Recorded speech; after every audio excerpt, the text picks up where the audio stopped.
August నెలలో కన్యా రాశి వారికి ప్రస్తుతం ఉన్న గోచారం ఏ రకంగా వీరి మీద ప్రభావం చూపుతుంది, ఏ ఏ విషయాల్లో వీరికి సానుకూలతని ఇవ్వగలుగుతుంది, ఎటువంటి విషయాలు వీరు అప్రమత్తంగా ఉండాలి మొదలైన విషయాలన్నీ కూడా మనం కూలంకషంగా తెలుసుకుందాం. కన్యారాశి వారికి వచ్చేప్పటికీ ఈ నెలలో ముఖ్యంగా మరి ప్రస్తుతం రాజ్యస్థానంలో గురుడు శుక్రుడు అయితే రాశికి అధిపతి, మరి రాశి అధిపతి మోక్ష పొందే స్థానం అయిన బుధుడు ప్రస్తుతం వక్రించి ఇదే నెలలో కొంతవరకు ఉండటం అనేది అయితే జరుగుతుంది. ఎప్పుడైతే వక్రం విడి ముందుకి రావటం అనేది అయితే ఉంటుందో అప్పటి నుంచి క్రమంగా మంచి ఫలితాలు వీరు పొందటం అనేది అయితే ఉంటుంది. ముఖ్యంగా ఇంచుమించుగా మరి ఆగస్టు 30కి వస్తే తప్ప బుధుడు తన సింహరాశికి చేరుకోడు. అయితే ఆగస్టు మధ్య నుంచి క్రమంగా కొంత మంచి ఫలితాలు పొందటం అనేది జరుగుతుంది. అయినప్పటికీ కూడా మరీ భయపడవలసిన రీతిలో కానీ బెంగపడవలసినంత విధంగా కానీ కన్యారాశి వారికి ఈ నెల అంత చికాకైతే కల్పించడం లేదు. ఏదైతే మరి ఈ శ్రావణ మాసం అనేది ఉందో ముఖ్యంగా కన్యారాశి వారికి ఇటు ధనాధిపతి అదృష్టాధిపతి కూడా శుక్రుడు అవుతాడు. కనుక ఈ ధనం అభివృద్ధి చెందాలన్నా మరి భాగ్యోదయం సరిగ్గా కావాలన్నా కూడా వీరు ఖచ్చితంగా ఈ నెలలో శుక్రుడు కనుక లక్ష్మీదేవిని విడవకుండా పూజించుకోవాల్సిన అవసరం అయితే కనిపిస్తుంది.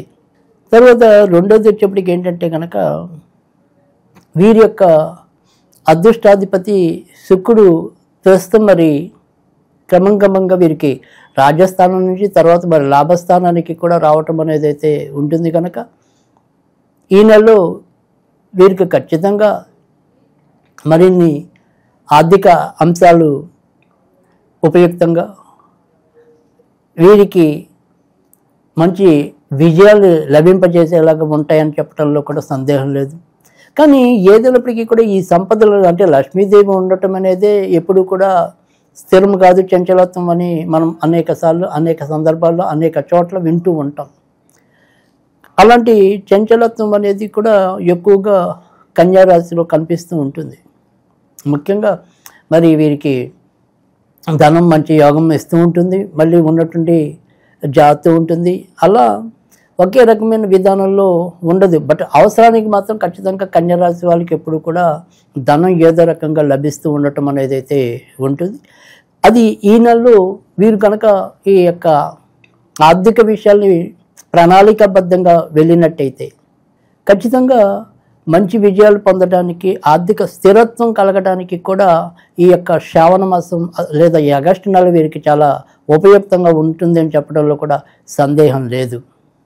ఇక సంతాన విషయాల్లో ప్రోత్సాహకరమైన వాతావరణం అయితే ఉంటుంది. వారిని మీరు ఏదైనా సరే విడిగా ఉండి చదివించాలన్నా, హాస్టల్స్లో పెట్టి చదివించాలన్నా లేదా వేరే చోట చదివించాలన్నా కూడా సాధ్యమవుతుంది. పైగా ఆ నిర్ణయం ఎంతో కొంత సత్ఫలితాలు ఇస్తుంది అని చెప్పడంలో కూడా సందేహం లేదు. అయితే ఈ వ్యక్తిగత జాతకులైనా కానీ అంటే కన్యారాశిలో పుట్టిన వారైనా కానీ లేదా ఈ కన్యా రాశిలో జన్మించిన పిల్లలు కానీ వీరికి కొంతవరకు ఈ శ్వాసకోశకి సంబంధించిన ఇబ్బందులు మధ్యలో రావడానికి అవకాశం ఉంటుంది.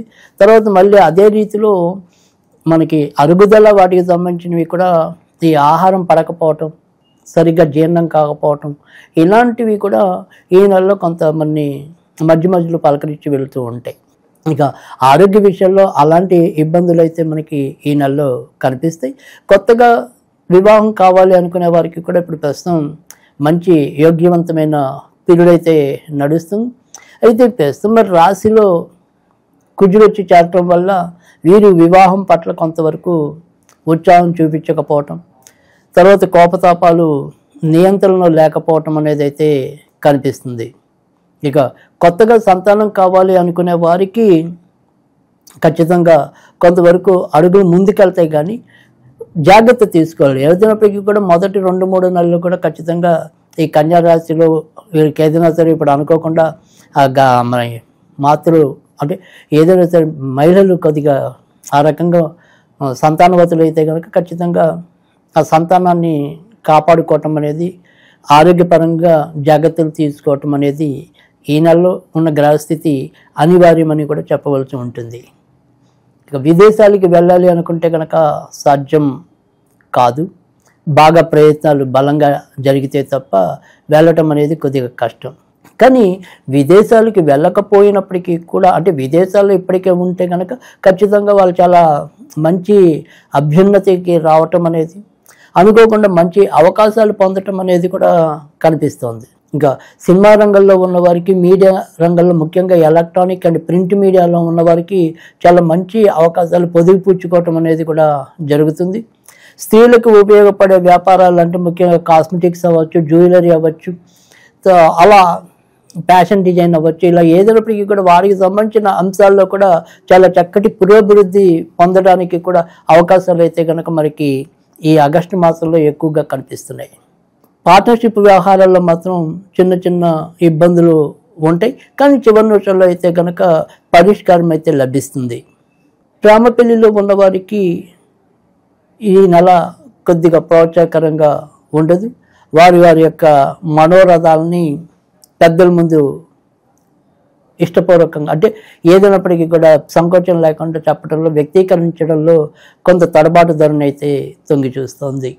ఉద్యోగం కొత్తగా కావాలి అనుకునే ఎవరైనా ప్రయత్నాల్లో ఉంటే కనుక తప్పకుండా వారి యొక్క ప్రయత్నాలు కొద్దిగా సంపడితే అంటే 1-2 ప్రయత్నాలు విఫలమైనప్పటికీ కూడా ఖచ్చితంగా 3వ ప్రయత్నంలో అయినా సరే విజయం ఖచ్చితంగా లభించే పరిస్థితి అయితే కనుక ఈ నెలలో పుష్కలంగా ఉంది.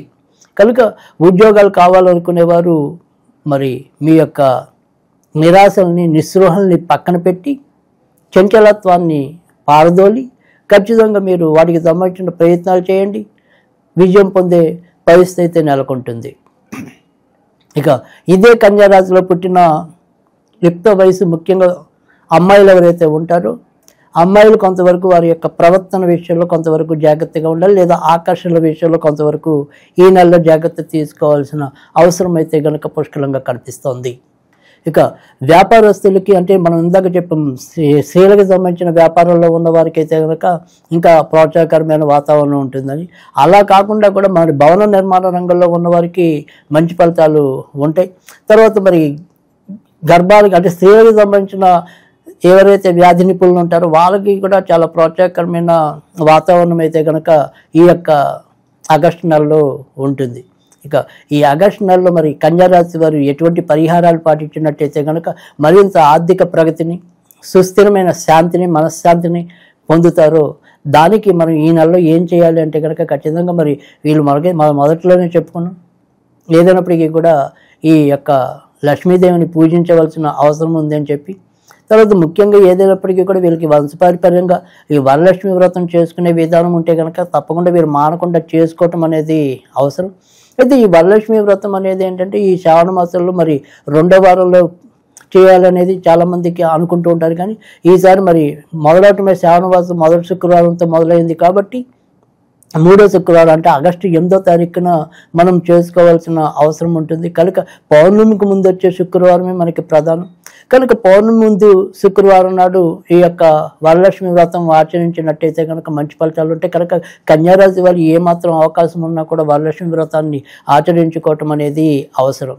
ఒకవేళ సరే మన ఇంట్లో మనం ఏదైనా సరే ఇలా పూజలు అవి పెద్ద పెద్ద స్థాయిలో చేసుకోలేకపోయినప్పటికీ కూడా ఈ యొక్క శ్రావణ మాసంలో లేదా ఈ ఆగస్టు నెలలో వచ్చే శుక్రవారాలన్నింటిలో కూడా మరి ప్రతి శుక్రవారము లక్ష్మీదేవికి కొద్దిగా క్షీరాన్నం నివేదన చేయటం వల్ల కూడా మంచి ఫలితాలు పొందటం అనేది అయితే ఉంటుంది. ఇక ఈ నెలలో వీరు ఏదైనా సరే కొద్దిగా మంత్రం లాంటిది పఠిద్దాము అనుకుంటే కనుక ఓం శ్రీం